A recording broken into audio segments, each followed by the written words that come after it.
In 2006, we returned to the Mission Impossible universe for Mission Impossible number 3, directed by J.J. Abrams, starring Tom Cruise, Michelle Monaghan, Ving Rhames, and Philip Seymour Hoffman. This one is about how Ethan Hunt faces a sadistic and dangerous arms dealer as he threatens both him and his fiancée. So we're going to talk about this movie, and if you as a Christian should watch it right now.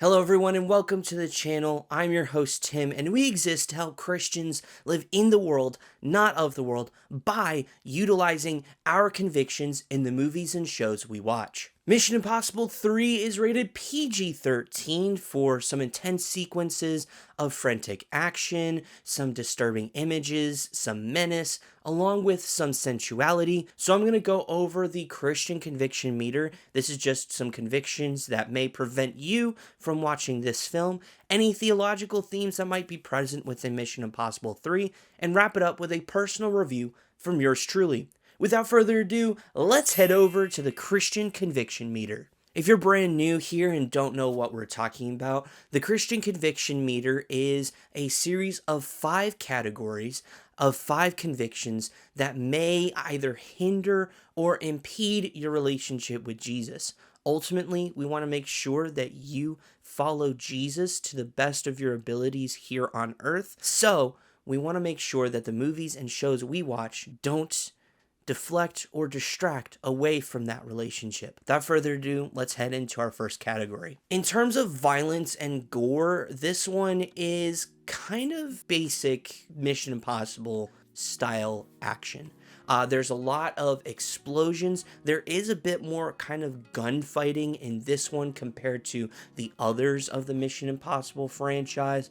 There is a lot of just some intense action sequencing, a helicopter battle to name one. That being said though, in terms of just kind of your PG-13 action, it is a tad bit greater than we have seen in some of the other Mission Impossible films, but it still is a 3 out of 5 in this particular category. In terms of lust, which is our second category, there is a bit more than you may would like with a PG-13 film. As I mentioned, Ethan Hunt does have a fiancée in the film.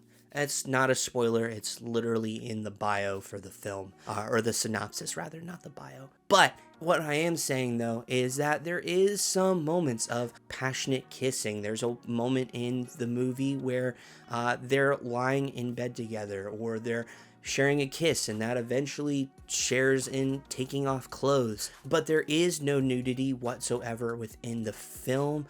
There is some moments of just lack of clothes and stuff like that, but it's not anything that like they're intentionally trying to show to make you feel a certain way.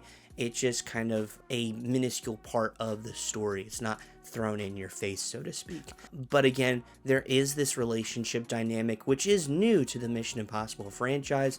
Well, specifically this one with fiancé and stuff like that. So not as heavy as Mission Impossible 2, but still a decent amount here. So we're going to give this a 2 out of 5 for this category. Moving on to substances, there really isn't much in the way of drug abuse or just drugs in general.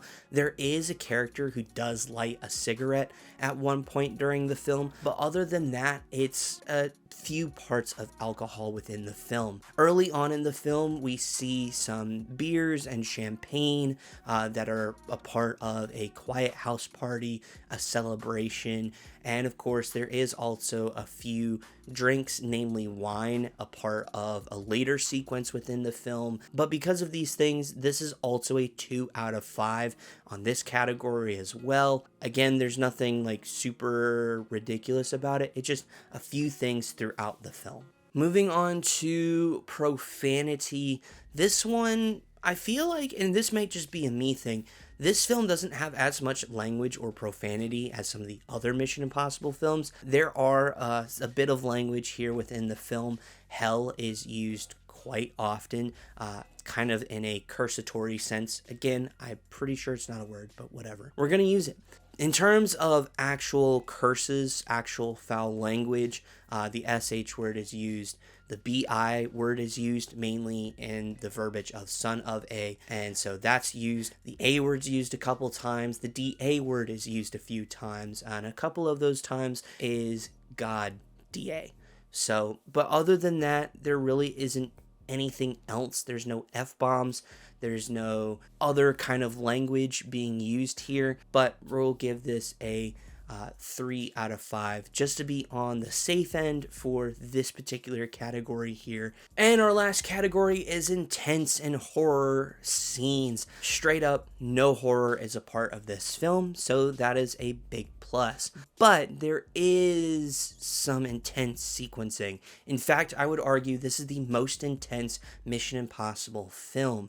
There is a few sequencing of torture and just intense malice is probably a good verb to use here, particularly by our villain of the film. He's the most intense villain, the most sinister villain we see up to this point in the Mission Impossible franchise. There is a few deaths within the film. One comes from a explosive charge that is put inside a character's head, and it is a pretty, not bloody death, but it is pretty just unsettling, is probably the best way to put it. Plus, on top of that, there is a character who is shot and killed as a character, and so those are things to keep in mind. Again, this is arguably the most intense Mission Impossible film. This is another 3 out of 5.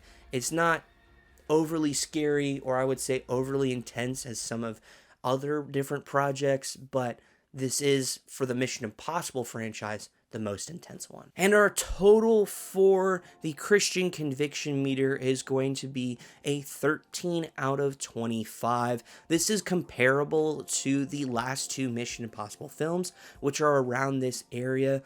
Overall, it's pretty solid in some ways for a PG-13 film. Moving on to theological themes, is there anything present within this film that may hint towards or talk about or suggest the gospel, the Bible, and Jesus? And the answer to that is no. I did not see anything of the sort. It's not like the first Mission Impossible film where, the Bible was a pretty heavy part, and of course talked about that in that review, but there isn't anything here. That is something to keep in mind. But with that out of the way, let's move into a personal review. This is by far the most emotional and intense of the Mission Impossible franchise. Philip Seymour Hoffman delivers a fantastic villain who is both cunning and terrifying at the same time.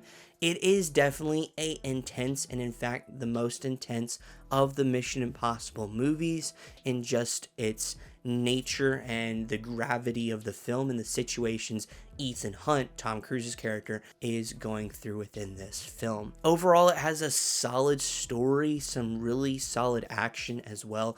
J.J. Abrams does deliver the spectacle of that as well. On top of that, it is definitely a improvement compared to the second film of the franchise, but I don't think it lives up to the first film, the original film of the Mission Impossible movies. Overall, it's a solid addition to the franchise.